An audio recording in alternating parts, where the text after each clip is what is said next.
Good morning, good afternoon, good evening. Hi, guys, it's Tom. I don't know if there's any point to it, but I thought I'd leave a comment regarding yesterday. Uh, just a review, maybe to explain. Uh, Yesterday was pretty good. It really was, except it wasn't. There was only a couple incursions, it seemed like, there while we were in the park. Um, Left the park a couple times to, because stay in one place that hasn't panned out for us in the past. But anyway, we cruised around a bit, and it does seem that the park was, I believe it seemed to be filled with stars yesterday, and burgeoning stars, perhaps. There was a lot of pretty around. Um, but that came after the initial shock as we were going in through there. And we pulled over before we got to it because of construction. And we thought, okay, well, that seems like, an attraction point, a setup deal. I wonder what's there. And then when we went towards it, the very first thing that jumped out at us was something that was reminding us very, very hard of The Witch. And we went by it a couple times, and I think like the third pass, I saw the smile that would have been the attractor, I suppose, on something taller. But the witch seemed taller too, and I guess I know how that could be. um, but the association is basically if it gets near you, it's going to hurt you. It's going to try. I remember at Long John's one day, within the first 30 seconds of our being present within each other's presence, rather, uh, it and its group began to work on trying to get in. I could feel it in the back. First place they went for, boom, just like that, trying to get into the back. So for me to voluntarily stop and walk into their setup in their place where they've already established their presence and their energies and everything else, well, just seems rather like an idiot's move. Hey, there's the enemy who tries to hurt you every time they get close to you. Let's go hang out and be friends with them for a while. Now, in retrospect, and I'll talk more about retrospect later. Well, we'll just get back to that later. So we went on by that a couple times, and it wasn't long before that little prayer tent or whatever it was, which looked like more like the Red Lodge to me, was torn down and disassembled and gone because they weren't there for that. Obviously, they weren't there to offer prayers with anybody, and plus, I don't want to pray with the night, and I don't want to pray with the darkness. That's not going to accomplish what I want to accomplish. Now, during the thing, there was several places of activity. It was a really well set up, very realistic looking type of scenario. Um, Now, the attack I'd received was once whenever I ventured out of the park and came upon a dark gray car sitting at a stop sign that I came rolling up behind. And I thought, well, maybe they're just on their phone. And so I waited a few seconds and then finally gave them a honk and they took off. As if they'd been busy not paying attention. But that's not what it was, because as they took off, I could feel it had come upon me. And it was a bunch of fiery junk of some sort. And it stayed with me for probably 10 or 15 minutes. But I'm not sure. I woke up this morning with damage, so I don't know, exactly what that was about, or if it caused, if it caused damage, what was burning on me, or whatever. I prayed about it, and it went away after a while, short while, not too long. Then at one point, I was on the outer edge of the park and turned a corner.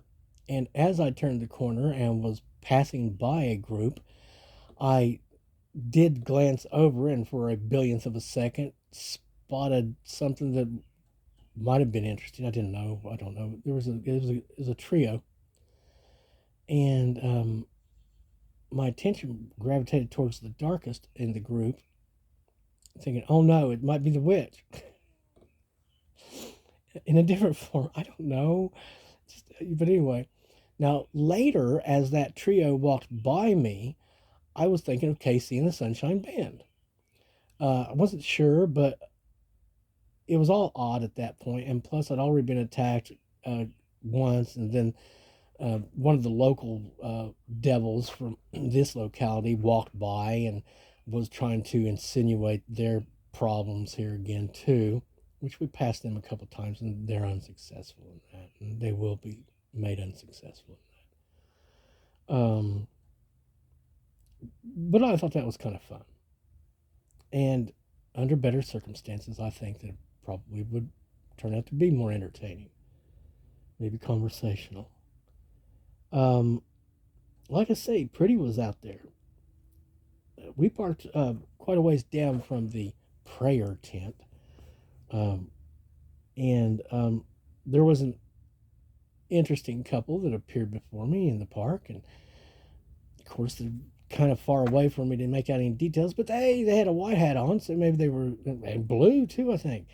So maybe they might have been somebody we would have liked to have spoken with. I felt good about their presence.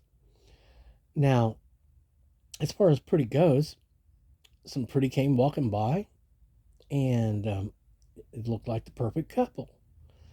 Them and their two children.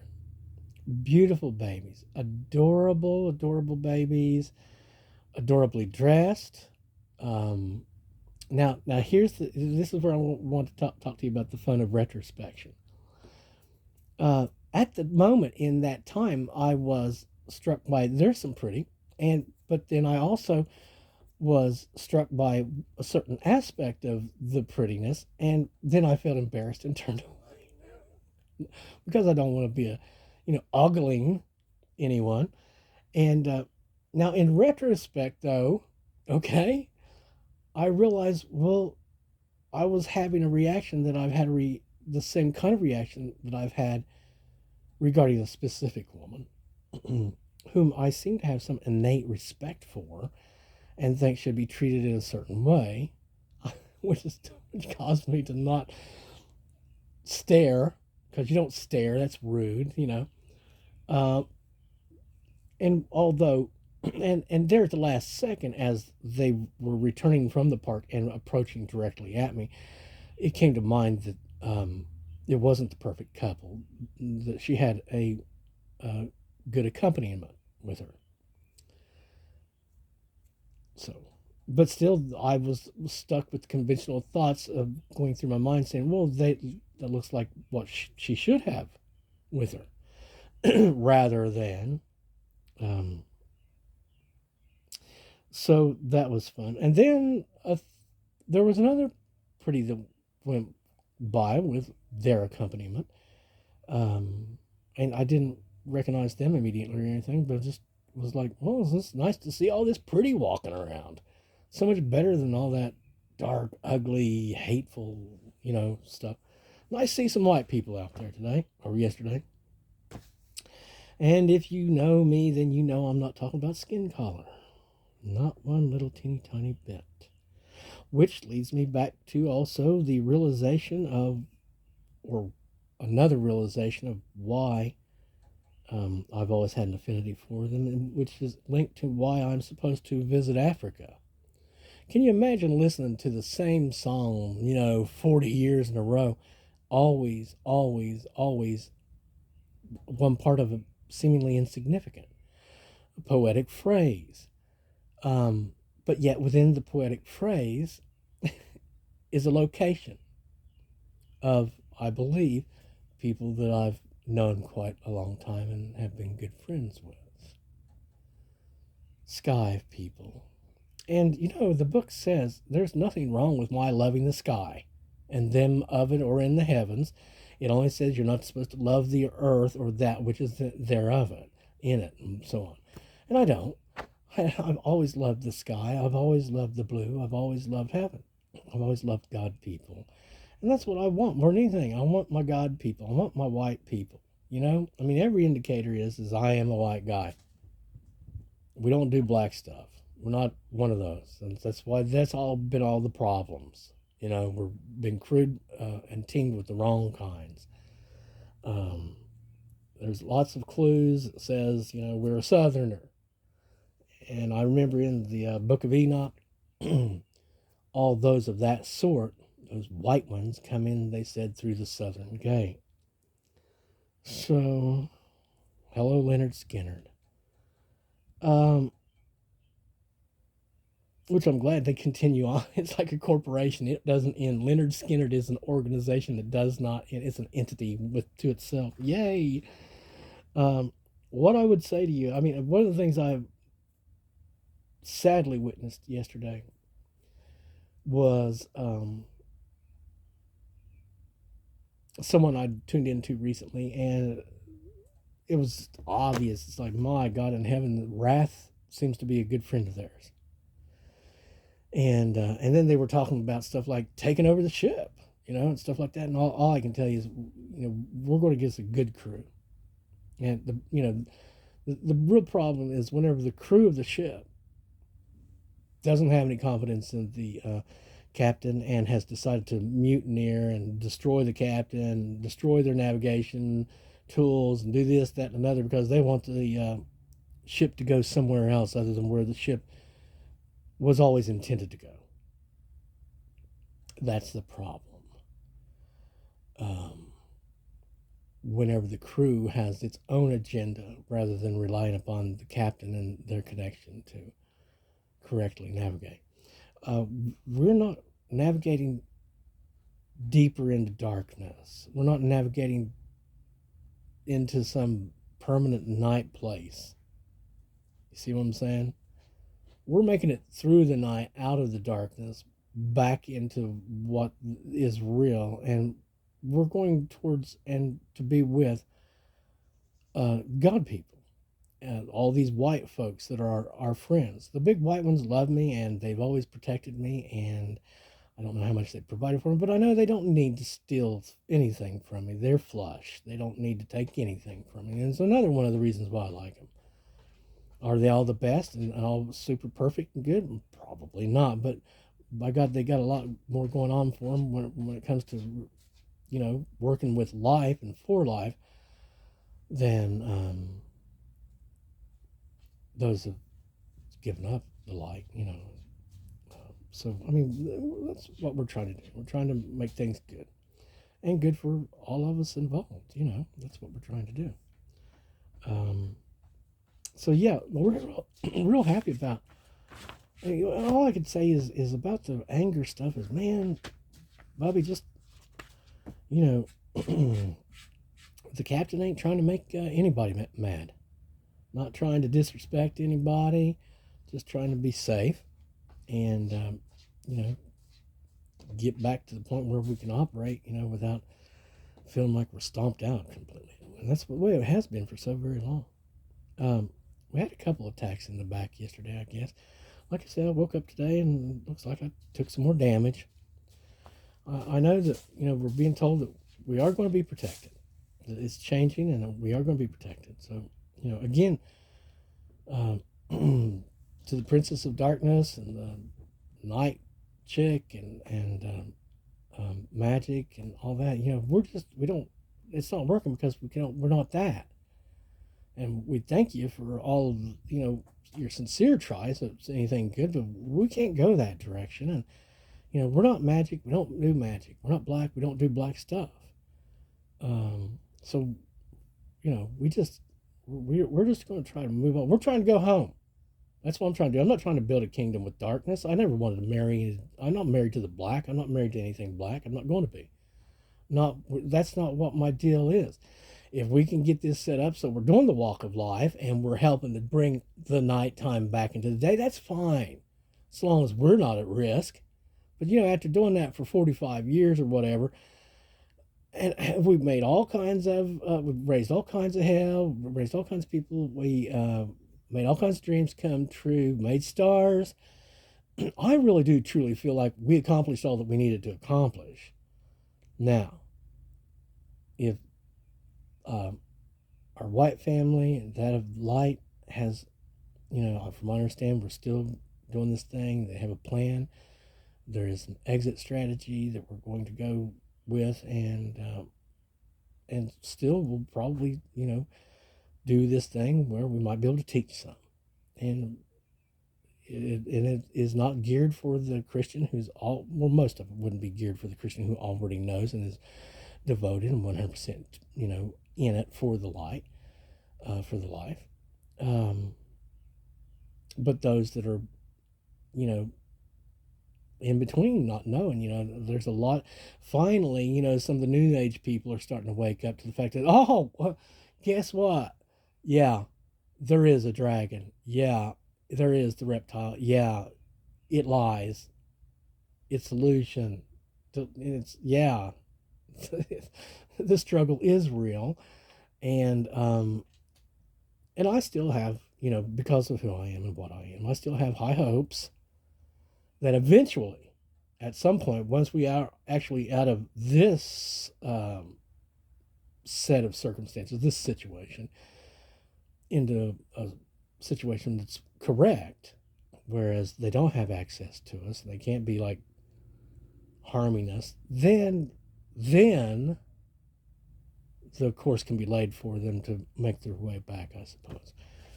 I'm being told that there's lots that we're going to be able to do for and with once we arrive at our position. And again, guys, I don't hate any of you.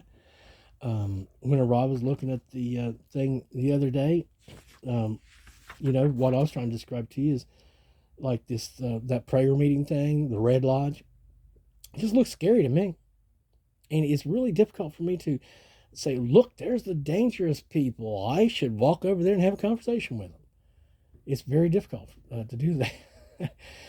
Perhaps you could walk over to me and start that conversation if you need to. But again, I would just prefer to move on from this, guys. It didn't work, and there's every reason why it didn't work is because I'm not that, and I'm meant for this other thing.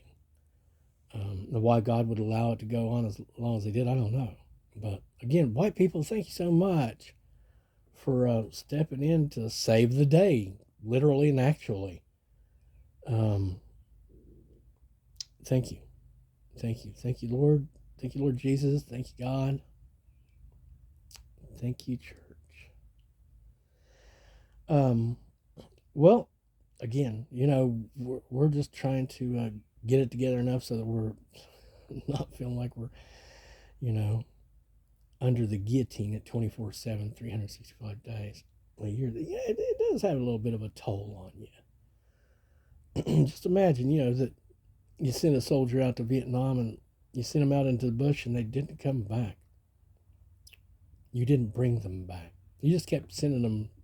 Well, you didn't even send them stuff, And they're just out there until they're called, until finally, the helicopter shows up to pull them out. I guess I don't know how it works. It's a different kind of deal. I was encouraged by the fact that for the first time ever, I've received a prediction of you're going to receive a break. It's like almost like you're going to get R&R, like you're going to actually be removed from that. So that, hey, you know what? We get this thing built up and get our shields back on, front and back. We're whatever the work is that we're going to accomplish, we'll get to it. I'm sure we'll get her done. I still think that past that, and we're still probably thinking about the TEDx thing too, yeah. Because that would be part of it, that 5-minute doorbuster type of video that is an introduction to it all. Are we a huckster? Are we wanting to try to set up some MLM or something like that? No, not really. We're not a salesperson. Guys, God love you and God keep you. I pray He does the same for me, and I hope you're praying for me too. We'll talk to you real soon.